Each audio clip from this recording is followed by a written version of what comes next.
Hi guys, magandang araw. Kamusta kayo pagkatapos ng bagyo?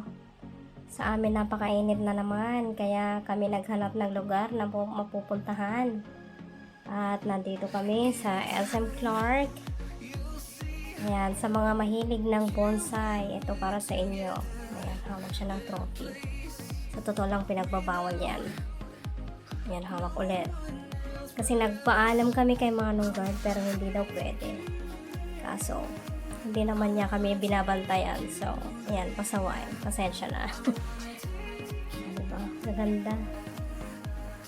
Napakalayo ng aming pinanggalingan para lang makita to. Pero hindi namin talaga alam na meron palang ganito.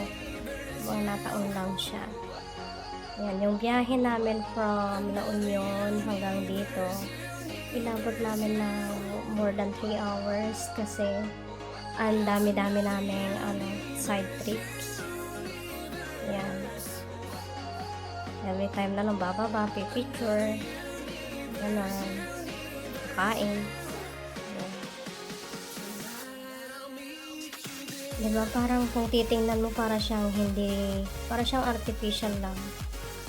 Pag ginawakan mo, totoo siya.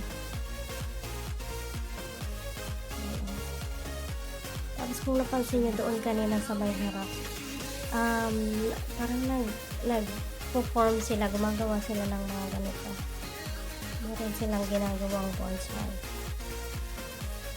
Ang gaganda talaga. Sa mga mahilig dyan, baka next time gusto nyo sumali. Kasi may mga competition pala ng ganito. Ito si Bronze Awarding. Diba? Kita mo naman, ang ganda. Bronze pa lang yan. So, dinami-dami lang tao na. Kahit na pala tag-ulan, marami pa rin nagpupunta dito sa SM. Wala lang, nasabi ko lang.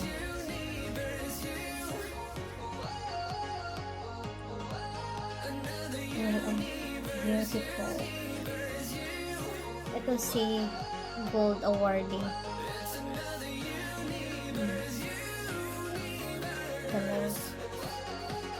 Magkatabi lang sila ni Silver Awarding. Ganda.